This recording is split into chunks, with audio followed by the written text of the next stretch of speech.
ओम नमस्ते मित्रों, भाइयों बहनों। नमस्ते गुरुजी। मुझे आपसे एक प्रश्न पूछना था कि ये धर्म क्या है? मैं टीवी पे, अखबारों पे, न्यूज़ पे सुन रहा हूँ धर्म, धर्म, धर्म। मैंने अपने माँ-बाप से भी नहीं पूछा है। अभी बच्चे ने प्रश्न किया, धर्म क्या है। देखिए, अब मैं इसका बेसिक समझा दूंगा। धर्म इस मुद्दे पे बोलने में तो मुझे 2-3 घंटे चाहिए। बहुत गूढ़ प्रश्न है और इसका जवाब और भी गूढ़ है, लेकिन मैं इतना जरूर समझा दूंगा बेसिक चीजें कि धर्म क्या है। जो आजकल बच्चा पूछ रहा है कि सोशल मीडिया पे, अखबारों में, टीवी पे, हर जगह धर्म ही धर्म छाया हुआ है। इतना तो उसके 25-30 साल के जीवन में कभी इतना उसने धर्म के बारे में सुना नहीं था। खासकर पिछले 5-6 सालों में, जब से सोशल मीडिया का बहुतायत हुआ है देश में, धर्म के बारे में बहुत कुछ सुनना चाहता है। अपने माँ पिताजी से भी, समाज में भी उसको कभी अवसर नहीं मिला कि बैठ के धर्म तत्व का ज्ञान हासिल करे। ना कहीं वैदिक एजुकेशन मिला, ना कहीं गुरुकुल में वो पढ़ा। वो सिंपल जो है ये मैकाले शिक्षा ग्रहण करता रहा। तो आज मैं बताता हूँ धर्म क्या है। देखिए, जिसको धारण करने से जीवन की संपूर्ण उन्नति हो, व्यापक वैभवशाली हो जाए मनुष्य। जैसे आप यूं समझे, धर्म वह मार्ग है, एक रास्ता है जिस पे चल के आपको शारीरिक सुख, मानसिक शांति, सामाजिक सौहार्द या सहयोग, बौद्धिक विकास, आध्यात्मिक विकास, आत्मा में आनंद का प्रकाश, स्वतंत्रता जिसमें मुक्ति का बोध हो, आपको ऊंचा उठने के लिए, आपको फलने फूलने खिलने के लिए, अपने पसंद का काम करने का पूरी स्वतंत्रता और पूरा सहयोग मिले, सरकारों से भी, समाज से भी और घर परिवार से भी। वास्तव में सांस्कृतिक, सामाजिक, राजनीतिक, शारीरिक, मानसिक, आध्यात्मिक तो है ही। सब प्रकार की उन्नति हो, इसी को धर्म कहा गया। अब और उसको थोड़ा मैं क्लैरिफाई करूंगा, थोड़ा इसको डिस्क्राइब करूंगा। देखिए, जिसको धारण करते ही आप अपने गुणधर्म में विकसित होने लगते हैं। जैसे धार्मिक व्यक्ति कौन है कि जो अपने शरीर का धर्म जान गया, इस शरीर का गुणधर्म क्या है, जो मन का धर्म जान गया और आत्मा का धर्म जान गया, समाज का धर्म जान गया, ज्ञान कर्म भक्ति का विज्ञान जान गया। यह जानने के बाद उसके अनुसार वो कर्म करने लगता है और उसका जो है, खास करके मन, धर्म का विज्ञान है मन को शांति की तरफ ले जाना। मन उसका शांति में स्थापित होने लगता है। जो हिंसा, नशा, व्यभिचार, भ्रष्टाचार, इस सब से दूर होके अपने मूल गुण धर्म में विकसित होना। अच्छा, सबको क्या चाहिए? सबको चाहिए उस आत्मज्ञान का प्रकाश, जिसको कहते हैं सत्य। सत्य को कहते हैं ईश्वर, यानी सबको सत्य ज्ञान चाहिए। दूसरा क्या चाहिए? सबको चाहिए धर्म। धर्म से क्या होगा? धर्म से उसको सुख मिलेगा, शांति मिलेगी, स्वास्थ्य मिलेगा, समृद्धि मिलेगी, धन संपदाएं मिलेगी, और क्या मिलेगा? सहयोग मिलेगा, सेवा भाव मिलेगा, ज्ञान मिलेगा, कर्म मिलेगा, भक्ति मिलेगी, और अंत में क्या होगा? स्वतंत्रता, मुक्ति, मोक्ष, मोक्ष मिलेगा। तो धर्म से क्या मिला? पूरी तरह से मनुष्य का जीवन खिल उठा, विकसित हो गया। धर्म के माध्यम से जीवन खिलता। अब मैं आपको एक बात समझाता हूं। जिस व्यक्ति के जीवन में धर्म नहीं है, वह व्यक्ति तो मनुष्य ही नहीं है। वेदों ने कहा, मनुर्भव, मनुष्य बनो। मनुष्य कब बनो? धर्म के कारण बनो। धर्म को आत्मसात करो, धर्म को धारण करो। धर्म को धारण किए बिना मनुष्य अपना मूल कर्म निभा ही नहीं सकता। मनुष्य पशु से भी बदतर है। देखो, पशु की एक सीमा होती है। पशु की एक सीमा होती है कि एक स्तर से ऊंचा नहीं उठ सकेगा, एक स्तर से नीचे नहीं गिर सकेगा। लेकिन मनुष्य में असीम संभावनाएं है उसके उन्नत होने का। इसी संभावनाओं को धर्म जो है संभव बना देता है। जैसे योग में कहते हैं ना, संभावनाओं को संभव बनाए। धर्म क्या करता है? मनुष्य के पशुता को खत्म करके उसमें दिव्यता भर देता है। कंकर को खत्म करके शंकर बनाता है। उसकी कामनाओं के जंजाल को तोड़ के उसको राम ऊर्जा में स्थापित कर देता है। वह वामन से विराट होने लगता है, वह क्षुद्रता से देवता बनने लगता है। तो धर्म का मूल स्वभाव ही है मनुष्य पे धारण हो जाना, या धर्म को जो धारण कर ले उसका जीवन पूरी तरह बदल जाए, उसके जीवन के लक्ष्य पूरे हो जाएंगे। जीवन का लक्ष्य क्या है? आत्मज्ञान को उपलब्ध होना, इस संसार में धर्म की स्थापना करना। अगर इस संसार में अधर्म पाप की स्थापना हो गई तो मनुष्य का जीवन जीने लायक नहीं बचेगा। समझ लो कंस, रावण और दुर्योधन का राज आ जाएगा। सरेआम जनता पे टैक्स ला दे जाएंगे, भयंकर रूप से जजिया कर गर्दन काटे जाएंगे, उसको बोलने की, वोट करने की, अपना पसंद का जीवन जीने की स्वतंत्रता नहीं रह जाएगी। पर्यावरण, प्रकृति, गौ, गायत्री, गीता, गंगा सब तबाह हो जाएंगे, मनुष्य गुलाम बन जाएगा। अच्छा, धर्म का राज्य होगा तो क्या होगा? उसको कहते हैं राम राज्य।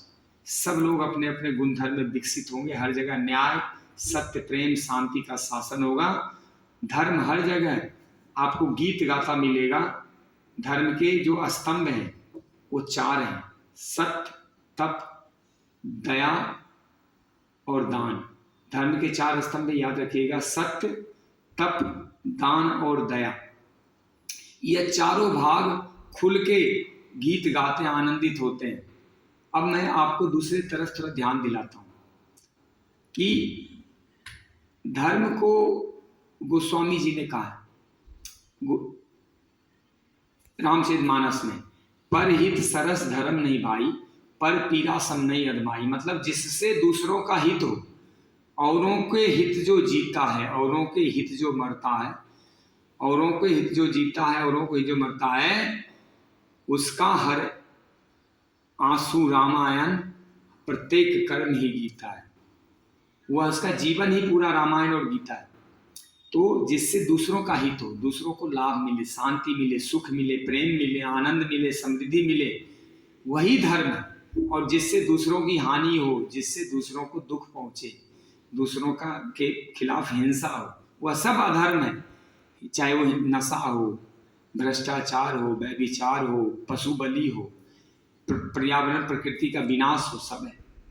अब मैं एक बड़ी बात कहता हूं, राम और कृष्ण का जीवन जो है वह धर्म ही है। भगवान राम को धर्म धुरंधर कहा गया था। राम ने पूरा धर्म मर्यादा वाला जीवन जी के दिखाया। यानी राम जो जीवन जिए, आप रामायण पढ़ो, उनका हरेक कर्म, हरेक जीवन का अंश, अंग, भाग वह धर्म से ओतप्रोत है, धर्म से प्राणित है।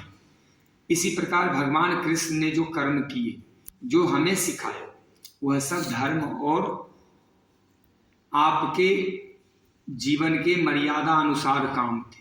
उसको कहा गया ये धर्म है। यानी भगवान राम और कृष्ण का जीवन पूरी तरह धर्म ही है। अब आप कहेंगे मंदिर जाना धर्म है कि नहीं? इसमें तो मंदिर मस्जिद आई नहीं है, मंदिर जाना भी धर्म है। मैं पहले मुद्दे को और थोड़ा क्लेरिफाई करना चाहूंगा। देखिए, पहले क्या हुआ, जैसे संसार सृष्टि की स्थापना हुई, सृष्टि का प्रकटीकरण हुआ है। सृष्टि बनी नहीं है, प्रकट हुई, और यह कभी नष्ट भी नहीं हो सकती। कभी ये अनादि अनंत है सृष्टि, कभी नष्ट नहीं होती, ना कभी ये इसका जन्म होता है। ये प्रकट होता है, थोड़े समय के लिए शांत हो जाता है, फिर प्रकट हो जाता है। तो जब सृष्टि का प्रकटीकरण हुआ तो मानव जीवन को मर्यादित करने के लिए, उसको पशुता से बचाने के लिए भगवान ने वेद की रचना करी। वेद क्या है? हमारा मैनुअल है, हमारा जीवन ग्रंथ है, हमारा जीवन दर्शन, हमें कैसे जीवन जीना चाहिए उसका पूरा उसमें व्यवस्था है। उसके आध्यात्मिक पक्ष भी है, धार्मिक पक्ष भी है, वेदों के कर्मकांड भी है। वेदों में ज्ञान, कर्म, उपासना सब कांड है, कर्मकांड भी। देखो, अब वेद के अनुसार जब लोग जीवन जीना, थोड़े दिन तो जिया, थोड़े दिन मतलब कुछ हजार साल। जब जीवन के बड़े पहलू को देखा जाता तो उसमें 100 और 1000 साल की गणना होती है। काल की गणना हमेशा सैकड़ों और हजारों साल में होती है। बहुत छोटी गणना दशकों में आती है। हम लोगों के लिए तो एक दिन, एक क्षण भी बड़ा होता है ना। दशक यानी 10 वर्ष की गणना तो बहुत ही छोटी मानी जाती है, जब एक बड़े कालखंड की गणना होती है। तो जब देखे कुछ सैकड़ों, कुछ हजारों वर्षों में लोगों ने वेद पढ़ना, वेद का अनुसार आचरण करना छोड़ दिया, तो भगवान स्वयं अवतरित होते हैं, राम कृष्ण, या जिसको दशावतार कहते हैं। उसमें नरसिंह रूप भी है, वामन रूप भी है, बहुत तरह तरह कच्छप अवतार भी है, नील भी है, इस ढंग से। इसी प्रकार भगवान जो है अपने जीवन के हिसाब से अपना जीवन जी के उन्होंने मानव को शिक्षा दी कि ये जीवन जियो। अब जैसे कुरुक्षेत्र में खड़े होके अर्जुन क्या कह रहा है? अर्जुन कह रहा है कि मैं यहाँ नहीं लड़ सकूंगा, ये मेरे चाचा हैं, ताऊ हैं, मामा हैं, भाई बंधु हैं, अपने परिजन हैं, इनके खिलाफ मैं कैसे लड़ूं? भगवान कृष्ण कहते हैं कि ये एक क्षत्रिय का धर्म है कि रण क्षेत्र में वो युद्ध करे और धर्म की स्थापना करे। अर्जुन, यदि तुम धर्म की स्थापना नहीं करोगे तो तुम्हारे लिए मृत्यु से भी बड़ा कलंक है। एक क्षत्रिय मर जाना पसंद करेगा लेकिन कभी भी अपने कर्म से, युद्ध से पीछे नहीं हटेगा। तुम्हारे बाल बच्चे उस कलंक को झेल नहीं पाएंगे और सुन नहीं पाएंगे कि मेरा पिता, मेरा दादा कायर था, इसलिए अपना धर्म निभाओ। उस समय हिंसा ही धर्म है। एक फौजी अगर बॉर्डर पे खड़ा है तो उस समय उसको दुश्मन को समाप्त करना ही धर्म है। धर्म बदलते रहते हैं। मेरा निज धर्म एक पिता के रूप में क्या है? मेरा निज धर्म एक जो सिस्टम या जो मैं ऑर्गेनाइजेशन चलाता हूँ, ऑर्गेनाइजेशन के प्रति मेरा धर्म क्या है? हमें अपना धर्म देखना चाहिए। मंदिर जो होता है, मंदिर होता है समाज का शक्ति केंद्र। अब मैं थोड़ा इसको क्लैरिफाई करता हूँ। मंदिर धर्म का केंद्र होता है, वहां से धर्म का हम ज्ञान लेते हैं। वहां सब लोग एक समान बैठते हो, कोई गरीब अमीर नहीं होता, समाज में कोई बड़ा छोटा नहीं होता। तो मंदिर इसलिए जाना चाहिए कि वहां से हमने ज्ञान की शक्ति, एकता की शक्ति, भाईचारे की शक्ति, विद्या की शक्ति और संगठन की शक्ति हासिल करके उस धर्मानुसार जो धर्म हमने मंदिर में ग्रहण किया है, हम आचरण करेंगे। इस संसार को और अपने देश को, क्षेत्र को परम वैभवशाली धर्मयुक्त बनाएंगे। तो इसी प्रकार जो धर्म है वह धर्म स्त्री का धर्म, पुरुष का धर्म, बच्चे का धर्म, बाप का धर्म, बेटा का धर्म अलग अलग होता है। एक ही समय में दो व्यक्ति के धर्म एक नहीं हो सकते, उसका धर्म अलग अलग होता है। तो मंदिर क्या है? शक्ति केंद्र है, धर्म केंद्र है। वहां से धर्म का ज्ञान होता है। हाँ, एक आत्मविश्वास भी मिलता है वहां। अब हमने भगवान को प्रणाम किया, आरती करी, पूजा पाठ किया, अपना उच्च से श्रेष्ठ, सुंदर से उत्तम वस्तुएं हमने उनको अर्पित किया, यानी हमने अपने अहंकार को तोड़ दिया। उसके बाद हमने आत्मविश्वास हासिल किया। हमें यह विश्वास हो गया कि भगवान की कृपा मेरे साथ है, हमें जीवन के प्रत्येक फील्ड में हम सफल हो सकेंगे। इसलिए मंदिर प्रतिदिन जाना अनिवार्य है, लेकिन शक्ति के रूप में। ये नहीं कि बहुत मंदिर जाते हैं, बहुत धार्मिक नहीं। धर्म निभाना अलग बात है। तो मोटे तौर पे धर्म की परिभाषा क्या समझना है, मैं समराइज कर रहा हूँ, समाप्त कर रहा हूँ। धर्म मतलब जीवन का वह कर्म, वह मार्ग, वह पथ जिस पे चल के उत्तम स्वास्थ्य, बढ़िया समृद्धि, सुख शांति, सेवा सहयोग, समाज में प्रेम शांति न्याय की स्थापना, मन पूरी तरह शांति की तरफ अग्रसर हो, शरीर पूरी तरह स्वास्थ्य की तरफ अग्रसर हो और आत्मा पूरी तरह भगवान के आनंद की तरफ अग्रसर हो जाए। यही धर्म है, यही धर्म है, यही धर्म है। धर्म का मीनिंग बस इतना है कि हर व्यक्ति को अपने धर्म का ज्ञान होना चाहिए। धर्म का मतलब हिंदू मुसलमान नहीं। हिंदू मुसलमान क्या है? एक सनातन, जैसे सनातन मतलब नित्य नूतन, हमेशा नया, जो कभी पुराना ना हो। सनातन धर्म, सनातन धर्म के खिलाफ जो चला गया, यानी वो कोई पंथ उसने कायम कर लिया। पूरी दुनिया में एक ही धर्म है, इसको समझिए। पूरी दुनिया में एक धर्म है, वो सनातन धर्म है। सनातन धर्म मतलब हमेशा समय अनुसार बदलाव करने वाला। अच्छा, इससे जो भी निकला वो क्या है? वो सब पंथ है, मजहब है, सेक्ट है, क्रीड है, संप्रदाय है, एक विचार है, एक समूह है, एक उसको कहते हैं कि एक गुट है, एक ग्रुप है, एक जो है वो उसको कबीला कह सकते हो। ये जो मजहब वाले हैं, चाहे इस्लाम है, ईसाई, ये सब कबीले हैं, मजहब है, पंथ है, मार्ग है। कोई भी धर्म नहीं है। धर्म केवल सनातन है, क्योंकि धर्म में ज्ञान, कर्म, भक्ति, सेवा, सहयोग, प्रेम, शांति, समृद्धि सब आता है। और धर्म का मार्ग मनुष्य को असीम संभावनाओं के द्वार खोलता है। जिसके जीवन में धर्म उतर आया, उसके जीवन में संभावनाओं के द्वार खुल जाएंगे, उसकी शक्तियां कई गुना बढ़ जाएंगी। अच्छा, भगवान कृष्ण ने अर्जुन को सिखाया है तस्मात योगी भव अर्जुन, मतलब योगी होते आदमी धार्मिक हो जाता। पूर्ण धर्म में धर्म के 3 जो 4 पहलू हैं वो योगियों में समा जाते हैं। सत्य, तप, दान और दया, चारों तो आधार स्तंभ एक योगी में आ जाते हैं। दूसरा, जो जीवन के 3 लक्ष्य हैं, आत्मज्ञान, धर्म स्थापना और मुक्ति, योग पथ उस तीनों की तरफ बढ़ा देता है। इसलिए योग को पूर्ण धर्म कहा गया। योग ही है जो संपूर्ण धर्म है। इसके 8 अंग हैं, यम, नियम, आसन, प्राणायाम, प्रत्याहार, धारणा, ध्यान, समाधि, और ये धर्म के परम सूत्र हैं। अच्छा, धर्म के 10 लक्षण भी हैं। धृति, धैर्य, क्षमा, दमो, दमन करना, अपने इंद्रियों को अपने बस में रखना, अस्तेयम, चोरी नहीं करना, शौच, साफ सफाई, शरीर, मन, आसपास, इंद्रिय निग्रह, मन पे काबू रखना, धी, बुद्धि, अच्छी बुद्धि, सत्य बुद्धि, विद्या, विद्या मतलब तकनीकी ज्ञान, विज्ञान में कोश का उद्दीप्तीकरण, सत्यम, सत्य धारण करना, सत्य में जीना, और अक्रोध, क्रोध नहीं करना। ये धर्म के 10 लक्षण हैं। धार्मिक व्यक्ति जो होंगे इस 10 लक्षणों के आधार पे परखे जाएंगे। इस तरह योग के भी लक्षण हैं। धैर्यम यस्य पिता क्षमा च जननी, शांति शरम च गेहिनी, सत्यम मित्र मिलन दया च भगिनी।